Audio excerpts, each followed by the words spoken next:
And deep down inside you, there is a dream, a vision that has been whispering to you even in your quietest moments. Your dream didn't just show up by accident. It wasn't a fleeting thought that passed through your mind without purpose. It was placed inside of you by design, carefully, intentionally, and strategically. That dream, that vision you carry, that passion that keeps pulling at your heart, it didn't come from the noise around you. It came from the calling within you.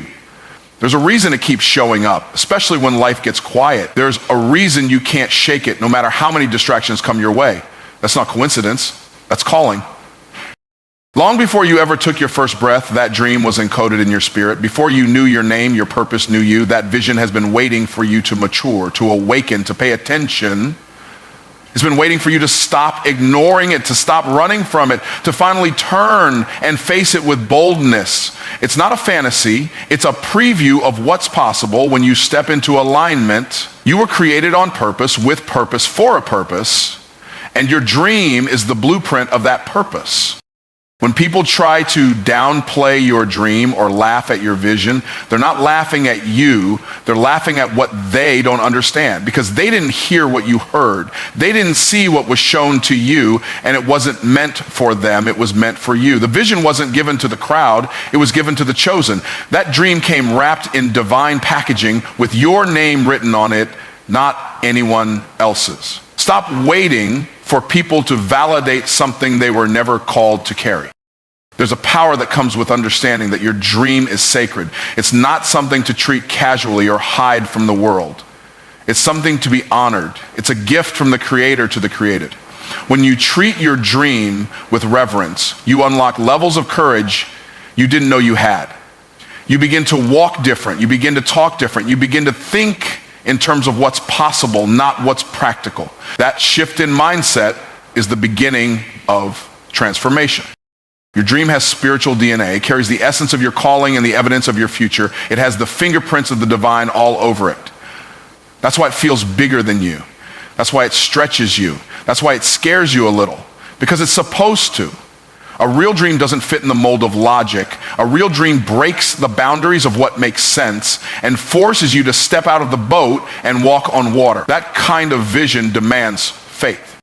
Some people walk around thinking their dreams are too wild, too unrealistic, too grand. But the truth is, if your dream feels too small, it's probably not from God. God-sized dreams require God-level dependence. You're not meant to do it all on your own. You're meant to trust, to follow, and to move even when the path isn't fully clear. That dream is a compass pointing you toward destiny. Every step you take toward it, even if it's small, is a step toward alignment. It's easy to get discouraged when life doesn't look like the dream. When your current reality doesn't match your future vision, you start to doubt. But what you're seeing now is not the full picture. It's just the setup. Delay is not denial. Every setback, every obstacle, every moment of confusion is part of the preparation. Your dream is still alive. It's still active. It's still waiting on you to believe in it again, like you did when you first received it. Sometimes the world conditions you to trade your dream for safety. They'll offer you comfort in exchange for calling, but you weren't made to live life on mute. You weren't built to settle. That unrest you feel when you try to live a life that's smaller than your vision, that's your soul reminding you of what you were made for. Your dream is not a luxury. It's not an option. It's a responsibility, because somebody's breakthrough is tied to your obedience. You don't need everyone to understand it. You don't need approval. You don't need applause. What you need is clarity. What you need is commitment. What you need is the conviction to say, if this dream was placed in me, then I have the authority to pursue it. The same God who gave you the vision also gave you the capacity to fulfill it. It's already in you. The question is, will you activate it?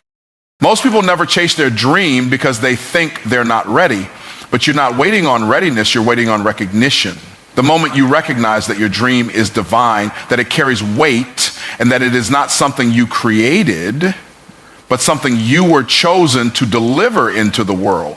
Distraction is one of the most subtle yet destructive forces working against your purpose. It doesn't come dressed as evil. It doesn't show up with a warning label. It sneaks in, often disguised as something harmless, something that seems urgent but isn't important. And before you know it, it pulls your focus away from what actually matters. Distraction doesn't have to destroy you violently. It just has to delay you quietly. Because if it can keep you busy, it can keep you from becoming. Every moment you spend focused on something meaningless is a moment stolen from your mission. You were not created to chase every shiny object that comes your way. You were not designed to juggle chaos and call it productivity.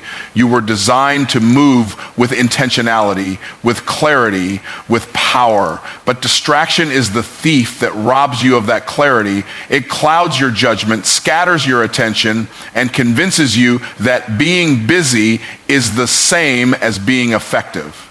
But they're not the same, not even close. In this world, everything is fighting for your focus. Your phone, your notifications, other people's opinions, entertainment, fear, doubt, anxiety. Every time you sit down to work on your dream, something pops up trying to interrupt you. That's not random. That's warfare. Because the enemy doesn't have to destroy your dream. He just has to distract you long enough to make you forget you ever had one. He knows that if you ever got laser focused, if you ever got serious about your calling, if you ever locked in, nothing could stop you.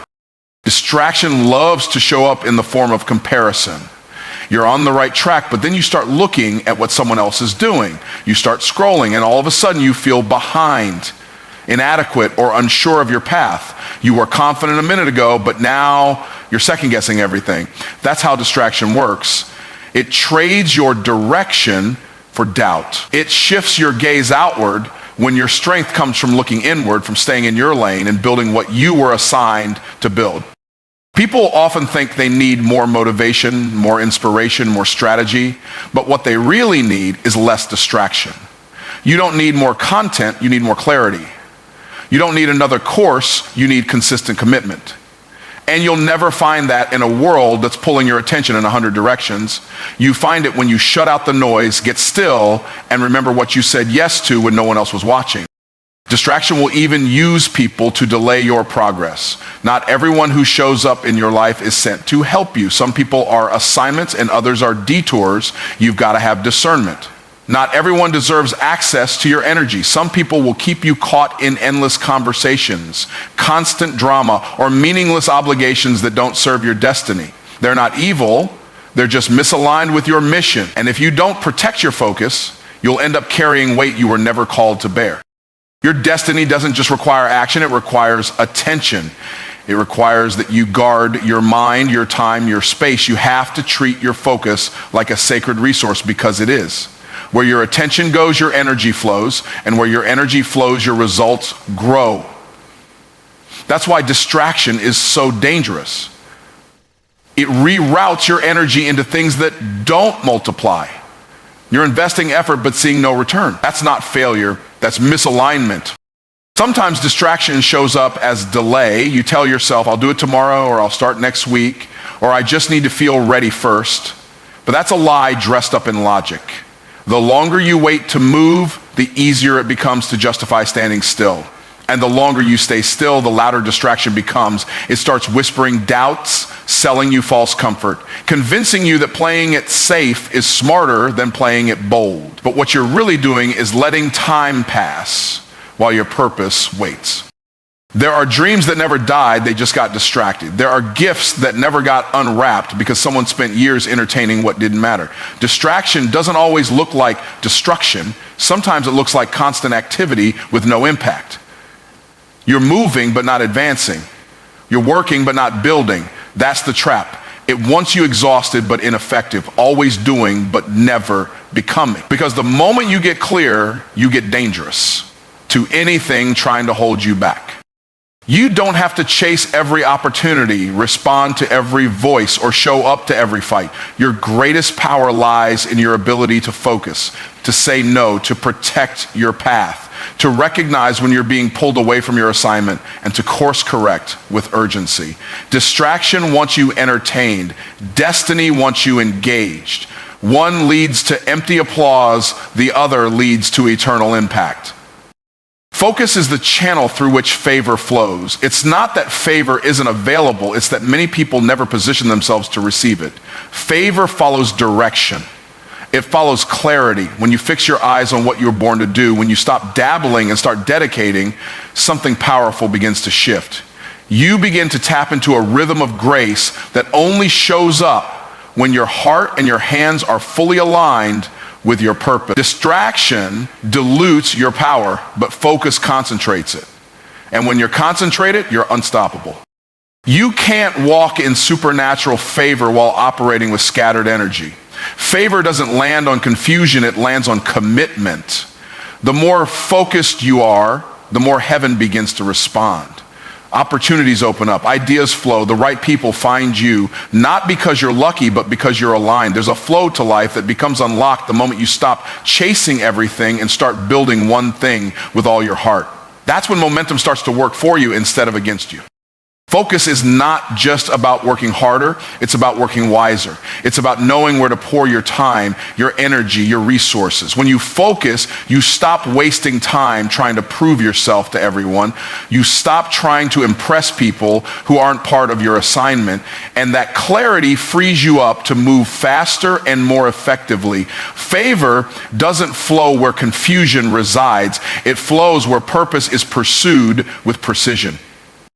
Some people wonder why doors aren't opening for them. They wonder why the breakthrough hasn't come, why the opportunities aren't falling into place. But the truth is, favor is often delayed when focus is missing. If you're trying to juggle 10 different lanes, you're never going to gain speed in any of them. But the moment you plant your feet and decide, this is what I'm called to do, doors start to respond. People start to notice. Results start to show up, not because you're chasing favor, but because favor is now chasing you. Focus produces a kind of magnetism. It draws resources. It attracts solutions. When your mind is clear and your direction is set, you become a magnet for the very things you need to succeed. Why? Because everything in creation recognizes intentional energy. The earth was designed to respond to faith in motion. And when you're focused, you're not just working, you're walking in authority. You're sending a signal that you're ready, that you're serious, that you're in position. The problem is most people quit too soon. They try something for a while, and when it doesn't blow up overnight, they move on. But focus isn't just about attention, it's about devotion. It's about sticking with the process even when it doesn't look like it's working. Because favor doesn't always show up immediately. Sometimes it's building beneath the surface. Sometimes it's testing your consistency before it multiplies your results. If you want favor, you got to prove you're trustworthy with focus. Think of the farmer. He doesn't plant a seed today and dig it up tomorrow to see if it's growing. He stays focused on tending the soil, watering it, protecting it, and eventually the harvest comes. That's how favor works. It rewards the focused. It shows up for the diligent. It manifests for the one who's been locked in on their assignment when no one else was watching, when there was no applause, no confirmation, just faith and focus working together in the dark. There's a level of favor that can't be accessed with shallow commitment. It's reserved for those who have tunnel vision on their calling, the kind of focus that says, even if it's slow, I'm still going. Even if no one believes in me yet, I believe in what God put in me. That kind of focus creates momentum, and that momentum makes room for favor to flow freely, because now you're not just working on your dream, you're working with divine assistance. The enemy knows he can't stop what's already been spoken over your life, but he'll do everything he can to distract you from it, because if he can break your focus, he can delay your favor. That's why it's a fight to stay focused. That's why everything pulls at your attention the moment you start gaining traction. But if you can guard your focus like a treasure, you'll unlock things that others miss. Not because you're better, but because you were faithful.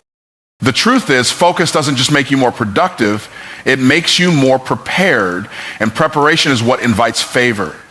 When you're focused, you see opportunities others miss. You catch details others overlook. You move with a level of discipline and discernment that puts you in rooms your talent alone couldn't get you into. And when that kind of preparation meets divine timing, favor floods in like a river that's been waiting for the dam to break. Faith must rise higher than fear if you're ever going to walk in your destiny. Fear will always show up. It's a natural reaction to stepping into the unknown. But faith is the response that reminds you who you are and whose you are. It doesn't eliminate fear, but it overpowers it. Faith is not the absence of fear, it's the decision to move forward anyway, fully aware of the risks, but even more convinced of the reward. You were never called to live by sight, you were called to live by vision, and vision requires faith. Every time you're on the verge of something greater, fear will try to pull you back. It'll whisper lies like, you're not ready, you're not qualified, or what if you fail? But faith has a louder voice. It declares, you are equipped, you are chosen, and you can do all things through the one who strengthens you. Fear shrinks possibilities, faith expands them. Fear creates excuses, faith creates momentum. Fear limits, faith unleashes. And the one you feed will be the one that leads. You cannot build something extraordinary with a mindset anchored in fear. Fear builds walls, faith builds bridges. Fear tells you to play it safe. Faith challenges you to step out of the boat. There is no breakthrough inside of your comfort zone.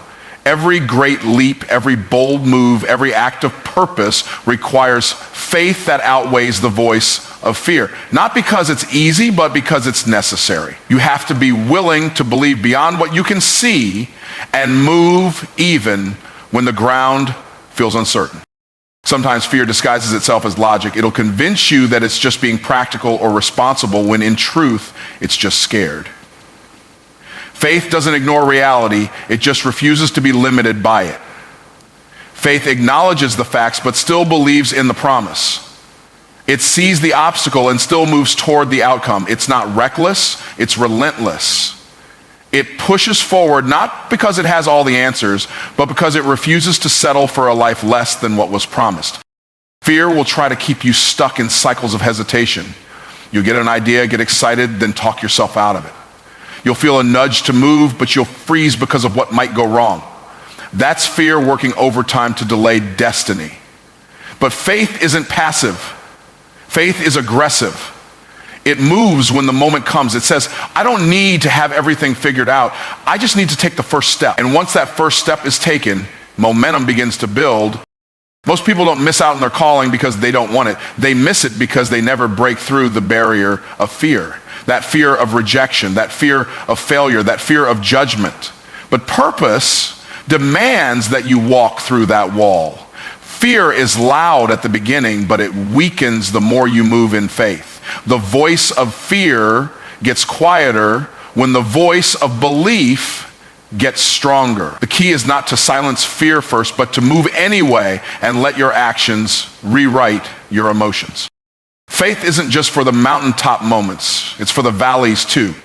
It's for the seasons where nothing makes sense, where doors seem shut, where the resources seem few. That's when faith must rise higher than fear, when the natural looks empty, but the spiritual says, keep going. Faith is the fuel for long journeys. It's the fire that keeps you moving when motivation fades. It's the force that keeps you standing when everything around you says, sit down. Fear tries to convince you that you're alone, that you're not supported, that you're not seen. But faith reminds you that you're covered, that you're equipped, and that heaven backs every step you take in obedience. Faith realigns your perspective and shifts your focus back to the source. It reminds you that if the vision was given to you, then provision is already assigned. You're not stepping into uncertainty, you're stepping into purpose. And with purpose comes provision, protection, and power. Faith gives you the ability to see beyond the current storm and lock in on the promise. It sees possibility where fear only sees problems. Faith builds resilience, and resilience builds results. It's what keeps you swinging when the odds are stacked against you. It's what causes you to declare victory in the middle of the battle. Faith sees what's coming, not just what's present. And that vision is what pulls you through seasons that would crush people who rely only on logic. Every dream, every goal, every assignment will require you to choose faith or fear. And not just once, but daily. Fear wants you to doubt what you've already received. It wants to talk you out of what God already spoke. But faith says, if it was spoken, it shall be done. Faith doesn't retreat when it gets hard. It leans in. It speaks life. It holds the line. It keeps building because even in the dark, it knows the light is coming. Faith doesn't need to see the whole picture. It just needs to believe that the picture exists. Your comfort zone is that quiet place where nothing challenges you, nothing stretches you, and nothing forces you to grow. It's cozy, it's familiar, but it's also the breeding ground for mediocrity. Greatness doesn't live there. Purpose doesn't live there. Destiny doesn't grow in a place where everything feels safe and predictable. The comfort zone is where potential goes to sleep. It's where dreams are silenced because they require movement. And movement demands discomfort. Staying comfortable is easy, but it comes at the cost of everything you were created to become. There's a reason your biggest ideas come with a little bit of fear. They're supposed to. Because if your dream doesn't stretch you, it won't grow you. And if it doesn't grow you, it can't transform you. Your future is not hiding in what you've mastered. It's hiding in what you haven't done yet, in what you've been avoiding, in what makes your heart race and your palms sweat. That thing that scares you just might be the thing that shifts everything. But as long as you stay comfortable, you'll keep making excuses that sound like wisdom, but are really rooted in fear. Your comfort zone tells you to play it safe, to wait for the perfect moment, to avoid failure at all costs, but there is no perfect moment. And failure is often the tuition you pay for growth. The people you admire didn't get there by staying safe. They got there by stepping out. They took the risk. They embraced the unknown. They moved before they had it all figured out. And because they moved, momentum met them. You can't pray for elevation and then refuse the process that produces it. Every time you say, I'm not ready, what you're really saying is, I don't want to be uncomfortable.